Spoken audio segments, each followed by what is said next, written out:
लेकिन 10 बरस में मोदी जी ने अगर बिहार के विकास के लिए एक बैठक किया है, एक बैठक, काम नहीं, अगर एक बैठक किया है, इसका प्रमाण खोज के हमको दे दीजिए।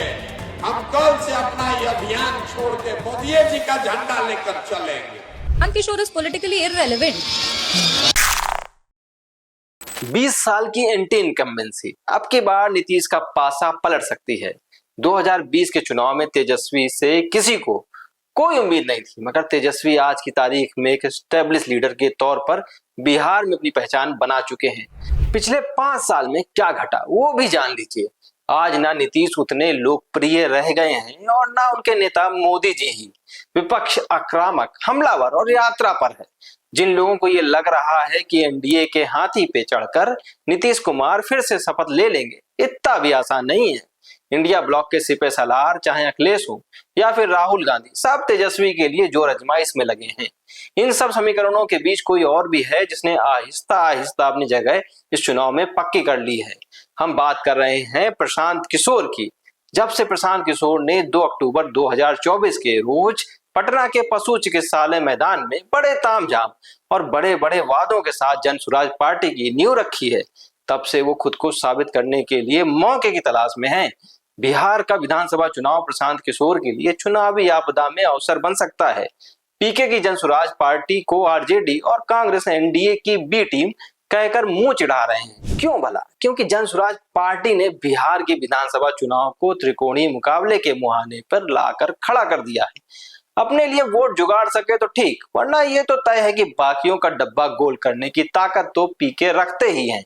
प्रशांत किशोर की सभाओं और रैलियों में उमड़ने वाली भीड़ और सोशल मीडिया पर उन्हें मिल रहा जन समर्थन हैरान करने वाला है। जन स्वराज पार्टी को कुछ दिनों पहले तक जो राजनीतिक पंडित हल्के में ले रहे थे, उन्हें पीके में प्रबल संभावनाएं दिखने लगी हैं। परंपरागत रूप से एनडीए और इंडिया के बीच होने वाली सीधी टक्कर में पीके की जन स्वराज एक नए विकल्प के रूप में उभरी है। इससे भला कौन ही इनकार करेगा। नमस्कार, मैं हूं अनुराग त्रिपाठी। आज बात प्रशांत किशोर की, जिनकी धमक से बिहार में सिंहासन डोल रहा है। प्रशांत किशोर की चर्चा कल तक कुशल चुनावी रणनीतिकार के तौर पे होती थी, मगर अब उन्होंने चतुर राजनेता की ओर खुद को ट्रांसफॉर्म कर लिया है। बिहार की राजनीति लंबे वक्त से जातिगत समीकरणों और 2 ध्रुवी गठबंधनों पर टिकी है। एनडीए, जिसमें बीजेपी, जेडीयू और मांझी की हम शामिल है, और महागठबंधन जिसमें आरजेडी, कांग्रेस, भाकपा माले और मुकेश सहनी की वीआईपी हिस्सेदार है। प्रशांत किशोर ने जब बिहार विधानसभा चुनाव लड़ने का ऐलान किया तो जन स्वराज पार्टी के कर्ता धर्ता प्रशांत किशोर की बात सुनना तो दूर, लोग दूर से ही उनसे कन्नी काट लेते थे। उनका ब्राह्मण होना भी उनके खिलाफ चला गया, मगर पीके बगैर परवाह किए जूझते रहे। उन्होंने बिहार में लंबी, थका देने वाली बिहार बदलाव यात्रा और जन संवाद के जरिए सवर्ण, युवा और असंतुष्ट मतदाताओं के बीच खुद को विकल्प बना लिया है। जुलाई के महीने में आए सी वोटर सर्वे में 19 से 20% लोग मानते हैं कि जन स्वराज एनडीए को नुकसान पहुंचाएगी। वहीं 18% का मानना है कि महागठबंधन को पीके नुकसान पहुंचा रहे हैं। वहीं 35 से 36% लोगों का कहना है कि वे दोनों को प्रभावित कर रहे हैं। खैर, नतीजे आएंगे तो पता चल ही जाएगा। खैर, पीके वो करते हैं जो बाकी नहीं करते। बिहार में भी लीक से हटकर उन्होंने परंपरागत जातिगत समीकरणों को तोड़ने और वैचारिक आधार पर वोटरों को जोड़ने की जो रणनीति बनाई, वो काम कर गई। पीके ने गांधी, जयप्रकाश और लोहिया की विचारधारा को अपनाया, जो जातिवाद और धार्मिक ध्रुवीकरण से परे रही है। इसी रणनीति के चलते पीके का फोकस मुस्लिम और दलित एबीसी पर है। किशोर ने 40 मुस्लिम उम्मीदवार उतारने का लक्ष्य रखा है।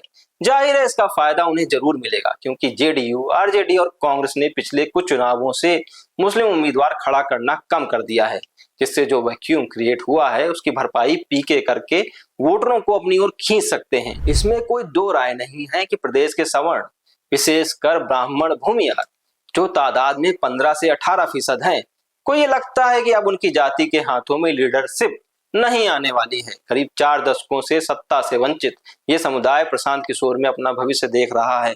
सवर्ण बीजेपी के साथ तो हैं, पर उन्हें पता है कि पार्टी में केवल ओबीसी और ईबीसी कम्युनिटी की ही पूंछ होने वाली है। यही कारण है कि भूमियार और ब्राह्मण युवा तेजी से प्रशांत किशोर के साथ जुड़े हैं, क्योंकि उन्हें लगता है कि प्रशांत किशोर सवर्ण समाज से सीएम की संभावना पेश कर सकते हैं। प्रशांत किशोर ने जेडीयू को 20 सीटों तक सीमित करने का दावा किया है। नीतीश की शराबबंदी और कानून व्यवस्था पर सवाल से भी सवर्णों के बीच उनकी लोकप्रियता घटी है। प्रशांत किशोर इस स्थिति का लाभ उठाने की स्थिति में नजर आ रहे हैं। खैर, चुनाव संभावनाओं का खेल है, तो पीके भी उम्मीद लगा के बैठे हैं। ये तो नतीजे तय करेंगे कि किसका खेल बिगड़ा और कौन खेल से बाहर हो गया। बूझे नहीं बूझे तो इंतजार करिए, साल के आखिर तक पता जो है चल ही जाएगा। नमस्कार।